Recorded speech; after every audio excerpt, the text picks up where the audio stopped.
राम जन्मभूमि बाबरी मस्जिद विवाद की आज सुप्रीम कोर्ट सुनवाई करेगा। इस मुद्दे पर अदालत के सामने दो अलग अलग मामले सुनवाई के लिए लगाए गए हैं। एक विवादित जमीन के मालिकाना हक को लेकर है, दूसरा एक जनहित याचिका है जिसमें इस मामले की जल्द सुनवाई करने की मांग की गई है।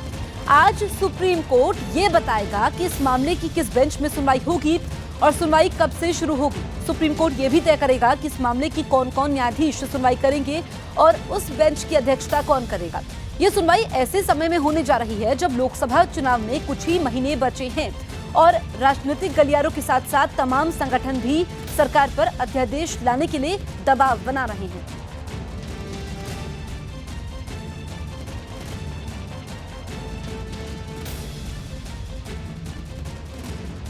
हिंदुस्तान का संविधान बना हुआ है। मंदिर, मस्जिद, गुरुद्वारा सारे जो है धर्मों के कानून, नियम कानून सब पहले से बने हुए हैं। ना हिंदू खतरे में है, ना मुसलमान खतरे में है, ना धर्म खतरे में है। खतरे में नेता हैं जो आजकल जो है मंदिर मस्जिद की राजनीति पूरी दुनिया में फैलाया करते हैं, क्योंकि इनका पर्सनल अपना खुद का फायदा होता है, पब्लिक का कोई फायदा नहीं होता। नेता कभी भी जो है मील के लिए जो है जुलूस नहीं निकालते, फैक्ट्री लगाने के लिए जुलूस नहीं निकालते, विकास के लिए जुलूस नहीं निकालते, धरना प्रदर्शन नहीं करते। मंदिर मस्जिद के लिए जुलूस निकालेंगे, यात्रा निकालेंगे, भीड़ लगावेंगे, ये इनका एक मकसद है। हम तो यही चाहते हैं कि धर्म के मामले में लोग अपनी अपनी राजनीति बंद करें। देखिए, ऐसा है, यदि मंदिर वहीं बनेगा तो कैसे बनेगा, ये बात सोचने पड़ेगा नहीं कि कोर्ट का फैसला नहीं आएगा तो क्या सरकार जो असंगठन आदेश है उसके विपरीत कोई भी कार्यक्रम करने की चलेगा तो यहाँ की सरकार उसको स्वीकार थोड़ी करेगी, करने नहीं देगी। दोनों पक्ष आएंगे तो एक खून खराबी के अलावा और कुछ नहीं हो पाएगा, मंदिर नहीं बन पाएगा। इसलिए ऐसी बात बोलना गलत है। बात वो बोलिए जो सार्थक हो, जो अनुकूल पड़ता हो, सबके अनुकूल पड़ता हो। सुप्रीम कोर्ट ने लास्ट टाइम इसमें ये ऑर्डर पास किया था कि इसको फर्स्ट वीक ऑफ जनवरी में लगाया जाए, ये तय करने के लिए कि इसको अप्रोप्रिएट बेंच कब सुनवाई करेगी। तो आज वो डेट तय होगी जिस दिन इसकी जो स्पेशल विशेष पीठ है वो उसकी सुनवाई करेगी। हियरिंग में डिले हो रहा है। लास्ट टाइम भी हमने कोर्ट के सामने कहा था कि इसको जनवरी से पहले नवंबर में डेट लगा दी जाए, और आज भी अगर कोर्ट हम सारी पार्टीज कहेंगे कि इसको जल्दी से जल्दी सुनवाई की जाए और एक डेट फरवरी में इसको फिक्स की जाए जहाँ पे अप्रोप्रिएट बेंच इसकी सुनवाई कर सके।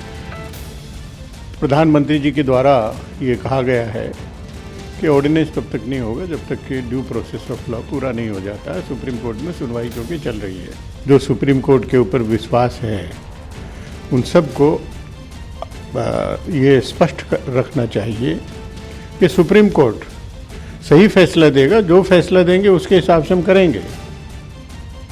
न्यायालय इस प्रकार के मामले में दखल अंदाजी नहीं दे सकता। फिर भी हम 25-30 साल तक बाबरी का जो आंदोलन हुआ, बाबरी कांड हुआ, अयोध्या आंदोलन हुआ, उसके बाद 25 साल निरंतर हम न्यायालय की तरफ देख रहे, बहुत बड़ी आशा अपेक्षा के साथ। हमारी आज भी ये मांग रहेगी कि न्यायालय छोड़कर सरकार ने कानून बनाकर, अध्यादेश लाकर मंदिर निर्माण का काम शुरू करना चाहिए, लेकिन प्रधानमंत्री ही उसमें राजी नहीं है, तो आज हम इंतजार करेंगे। नरेंद्र यादव हमारे सहयोगी अयोध्या से लाइव मौजूद हैं, सीधे उनके पास चलते हैं। नरेंद्र, जिस अयोध्या को लेकर पूरे देश में सियासत गर्म है, वहां माहौल कैसा है सुनवाई से पहले? देखिए, हमारी दोनों पक्षकारों से बात हुई है, इकबाल अंसारी से बात हुई है। उनका भी कहना है कि सुप्रीम कोर्ट जल्द से जल्द फैसला करे तो अच्छा होगा, क्योंकि काफ़ी विलम्ब हो चुका है इस मामले को लेकर के।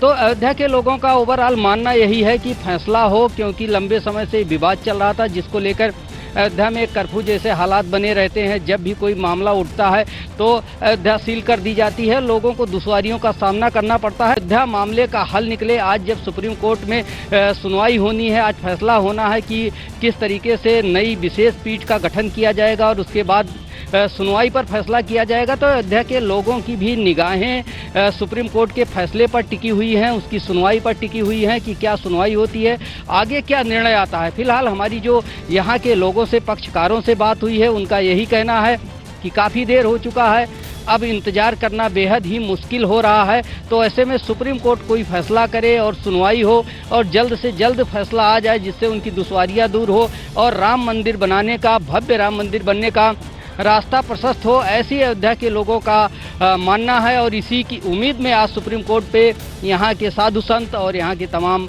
लोग, यहाँ का समाज, अयोध्यावासी सुप्रीम कोर्ट पर अपनी निगाहें लगाए हुए हैं, उसके फैसले का इंतजार कर रहे हैं। एक तरीके से देखा जाए तो लोगों की आस्था सुप्रीम कोर्ट में बनी हुई है। लोग कह रहे हैं कि जल्द ही फैसला होगा, उसको सभी पक्ष मानेंगे और उसी के हिसाब से आगे की तैयारी की जाएगी। जी बिल्कुल नरेंद्र, आप कह रहे हैं कि अयोध्या के लोग चाहते हैं कि जल्द से जल्द राम मंदिर बने। ये एक जज्बाती मुद्दा है और इस पर सियासत भी खूब हो रही है, बयानबाजी हो रही है। अगर सुप्रीम कोर्ट में रोजाना सुनवाई के लिए सुप्रीम कोर्ट राजी नहीं होता है या फिर सुनवाई टलती है, तो क्या हिंदूवादी संगठन सरकार से अध्यादेश लाने की मांग करेंगे? इस पर आपकी कोई बातचीत हो पाई है?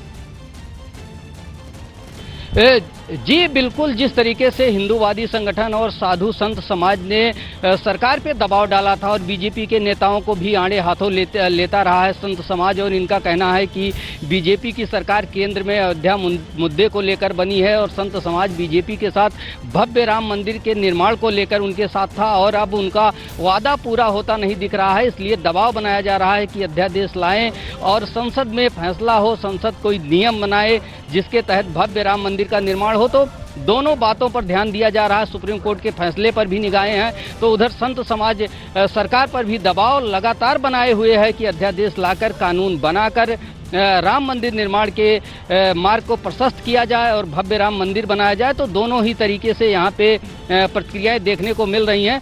हालांकि संत समाज ज़्यादा इस पक्ष में है कि पीएम नरेंद्र मोदी कानून बनाएं और जिसके तहत भव्य राम मंदिर का निर्माण हो, क्योंकि बीजेपी लगातार वादा करती आई है, अपने वादे को। बने रहिए, हम आपके पास वापस लौटेंगे तो 10:30 बजे जो है इस मसले पर सुनवाई होगी। आज सभी की नजरें सुप्रीम कोर्ट पर टिकी हुई है।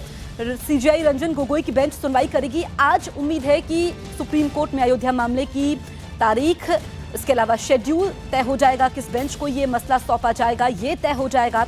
इसके अलावा एक दूसरी याचिका भी दायर की गई है जिसमें कहा गया है कि तय समय में इसकी सुनवाई हो। और इस बीच इस मसले को लेकर आम जनता का क्या कुछ कहना है ये भी सुन लेते हैं।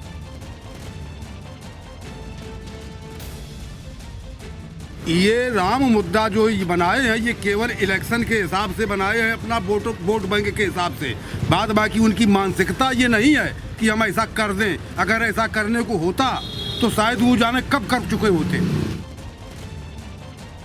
मंदिर बनना चाहिए, जन्मभूमि है, मंदिर बनना चाहिए। कोर्ट एक अलग विषय है, कोर्ट में अपना जब निर्णय होता रहे, लेकिन राम जन्मभूमि है, मंदिर बनना चाहिए। हमारे सहयोगी नरेंद्र यादव लगातार हमारे साथ लाइव मौजूद हैं। नरेंद्र, हमने प्रधानमंत्री के इंटरव्यू को सुना जो कि नए साल के मौके पर आया था। उन्होंने कहा था कि ये मसला सुप्रीम कोर्ट में है, ऐसे में सरकार अध्यादेश लाने पर अभी विचार नहीं कर रही है। तो ऐसे में सभी की नजरें आज देश की सर्वोच्च अदालत पर टिकी हुई हैं। जी बिल्कुल, अयोध्या में भी यही माहौल है। संत समाज भी सुप्रीम कोर्ट पे अपनी निगाहें टिकाए हुए है, लेकिन एक तरीके से अगर देखा जाए तो संत समाज बार बार यही कह रहा है, बात दोहरा रहा है कि उनको बीजेपी सरकार से उम्मीदें थी जिसको लेकर उन्होंने नरेंद्र मोदी का साथ दिया था और बीजेपी के साथ खड़े हुए थे। तो दोनों तरफ की बातें हैं। सुप्रीम कोर्ट पर भी संत समाज की निगाहें हैं कि किस तरीके से नई पीठ का गठन होता है और सुनवाई किस तरीके से होती है, इस पर तो निगाहें हैं ही। साथ ही जो दबाव की एक तरीके से राजनीति थी कि सरकार पे दबाव बनाया जाए, उस पर भी संत समाज खुलकर बोल रहा है कि अध्यादेश लाना पड़ेगा और अध्यादेश लाना भी चाहिए, क्योंकि बीजेपी के एजेंडे में भव्य राम मंदिर था और उन्होंने वादा भी किया था। तो यहाँ पे दोनों चीज़ें सामने आ रही हैं। एक तरफ सुप्रीम कोर्ट के फैसले का इंतजार है, क्या फैसला होता है, और दूसरी तरफ संत समाज लगातार ये दबाव बनाए हुए हैं और अपनी बात को दोहरा रहे हैं कि अध्यादेश लाया जाए और राम मंदिर बनवाया जाए। जी बिल्कुल नरेंद्र, आप इस खबर पर नजर बनाए रखिए, अपडेट आपसे लेते रहेंगे। फिलहाल शुक्रिया आपका। बढ़ते हैं आगे। 2014 लोकसभा चुनाव के बाद पहली बार राहुल गांधी और स्मृति ईरानी अमेठी में आमने सामने होंगे। 3 राज्यों में जीत के बाद राहुल गांधी पहली बार अपने संसदीय क्षेत्र अमेठी पहुंच रहे हैं, तो वहीं स्मृति ईरानी एक दिन के दौरे पर आज अमेठी पहुंच रही हैं। स्मृति ईरानी दोपहर 12 बजे अमेठी के गौरीगंज पहुंचेंगी, जहां वो जिला अस्पताल परिसर में सिटी स्कैन मशीन का लोकार्पण करेंगी। हालांकि आखिरी समय में राहुल के दौरे में बदलाव किया गया है, ट्वीट भी इसको लेकर किया गया है। तो आज राहुल गांधी और स्मृति ईरानी दोनों ही अमेठी